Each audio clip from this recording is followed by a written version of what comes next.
देखो अब हम पढ़ेंगे वैदिक विधि से वर्ग ज्ञात करना। तो ये भी एक निखिलम का पार्ट है, इसको कह सकते हो निखिलम द्वारा वर्ग ज्ञात करना। तो इसमें से कुछ पहले मैं बेसिक बता देता हूँ, आधार उपाधार मैं आपको डिफरेंट बता देता हूँ। जैसे मैंने लिखा 18, तो इसके लिए आधार आप क्या लोगे? आधार आपका मान लोगे आप कि 10, ठीक है। और आपका विचलन कितना हो जाएगा? विचलन हो जाएगा आपका 8। इसी प्रकार यदि मैं मान लो कि 23 लेता हूँ तो क्या होता है? देखो 23 लेने पर आधार तो आपका हो जाएगा 10, आधार तो हो जाएगा आपका 10, लेकिन यहाँ पर एक उपाधार अंक और आएगा, उपाधार अंक। तो उपाधार कितना होगा? यानी कि इस 20 तक पहुंचने के लिए आधार को मैं कौन सी संख्या से गुणा करवाऊँ? 2 से। तो यह वाला अंक आपका उपाधार अंक कहलाएगा। यानी कि आधार मान लिया, उसके समीप जाने के लिए जिस संख्या का आप गुणा करवाते हो वो आपका उपाधार अंक है। अब ये 2 × 10 करने पर ये 20 हो जाएगा। उसके बाद हम देखेंगे कि विचलन कितना है। अब 20 के बाद में विचलन कितना हो गया? 3। समझ में आएगा? यदि डायरेक्ट है 12 है तो आपको पता है आधार 10 ले लिया, 10 12 के समीप है तो सीधा विचलन आ जाएगा 2। लेकिन 23 आ गया, 44 आ गया, 32 आ गया, तो उसके लिए हमें उपाधार अंक भी लेना होगा, ठीक है। आधार आ गया 10, अब इतना 13 तो अपन विचलन लिखेंगे नहीं, ठीक है। 10 के अंदर इसमें लिखेंगे तो क्या हो जाएगा? देखो कि 23 तक पहुंचना है तो 23 के लिए हम मल्टीप्लाई कर देंगे 2 से, तो ये आपका उपाधार अंक कहलाएगा। इसी क्रम में इसके लिए आपका एक सूत्र है वर्ग ज्ञात करने के लिए, वो क्या है मैं लिख देता हूँ, ठीक है। वर्ग ज्ञात करने का आपका फॉर्मूला है वर्ग कैसे ज्ञात करेंगे? तो आपको दोनों मिक्स, चाहे वो आधार वाली संख्या हो चाहे वो उपाधार वाली हो, दोनों के लिए ये काम करेगा।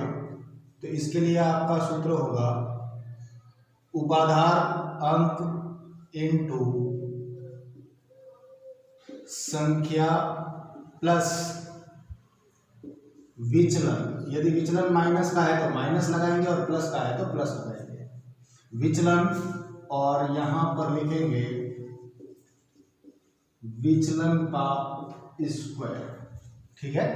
इससे हम ज्ञात करेंगे किसी भी संख्या का वर्ग। यदि उपाधार अंक केवल एक ही है तो हम उपाधार को लिखने की कोई आवश्यकता नहीं है। यदि उपाधार अंक है तो हम लिखेंगे, अन्यथा लिखने की कोई आवश्यकता नहीं है। जैसे इसका सवाल है आपके पहला, फर्स्ट क्वेश्चन है दूसरे का पहला, वो क्या है? 103 का मुझे वर्ग ज्ञात करना है। तो इसके लिए आधार हो जाएगा 100, विचलन हो जाएगा आपका 3 और उपाधार अंक 1। जब उपाधार अंक 1 हो तो हमें लिखने की कोई आवश्यकता नहीं, क्योंकि 100 को 1 से गुणा करवाएंगे 100 ही रहेगा, और विचलन भी।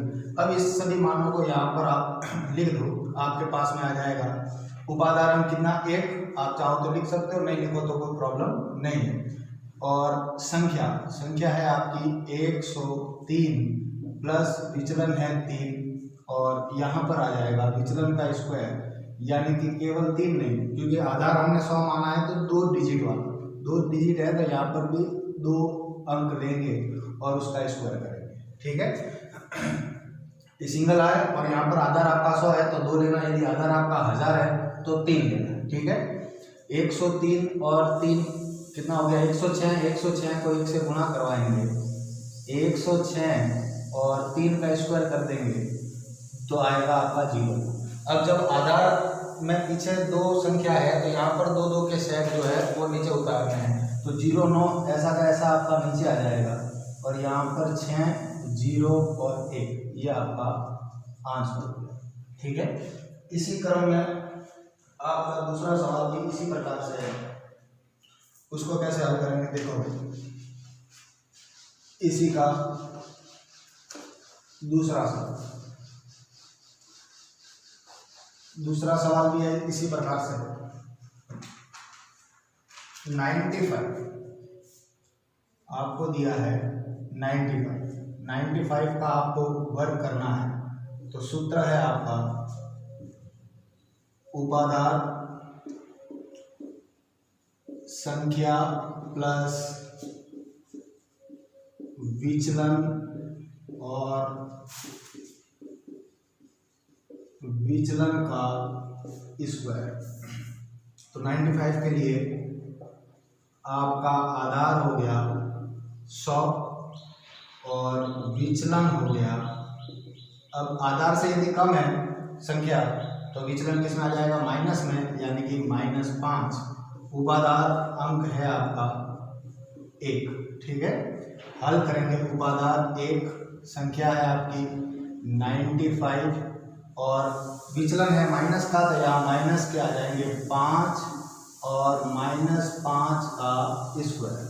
-5 का स्क्वायर किया 25 और ये हो गया 90, यानी कि 90 25, ये आपका हो गया आंसर।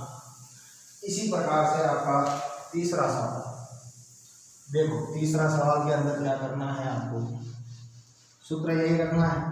यदि उपाधार है तो लगाना है और उपाधार 1 है तो लिखो चाहे ना लिखो, उससे कोई फर्क पड़ने वाला नहीं।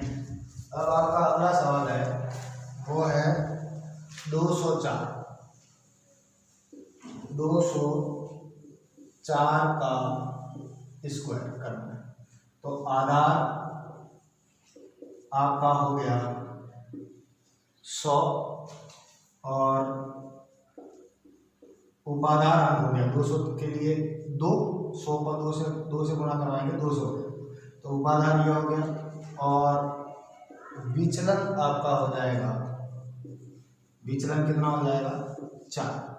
तो हल करेंगे इसको, तो उपाधार अंक आपका है 2, संख्या है आपकी 204 प्लस 4 और 4 का स्क्वायर, ठीक है। 204 और 4 कितना हो गया 208, 208 को गुणा करेंगे आपका हो जाएगा 2 से 416, ठीक है। और ये हो जाएगा 16, यानी कि आपका आंसर हो जाएगा 416, ठीक है, ये आपका आंसर। इसी प्रकार से एक लास्ट सवाल, उसको भी इसी टाइप से हल करेंगे हम। तो देखो उसके लिए आपका कैसे हल करना है। अगला है आपका 225 का वर्ग निकालना है। तो आपका आधार हो गया 100, उपाधार अंक हो गया 2, विचलन आपका हो गया 25।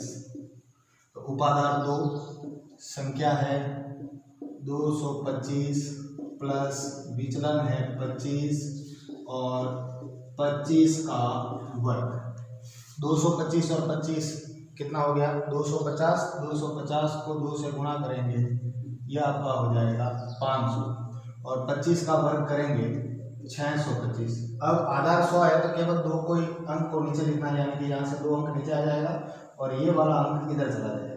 तो ये हो जाएगा 5, 2 ये इधर चला गया, यानी कि 0 और 6 और ये 0 और ये फिर 5, ये आपका आंसर हो गया, ठीक है। ये है आपके वर्ग ज्ञात करने के लिए विधि।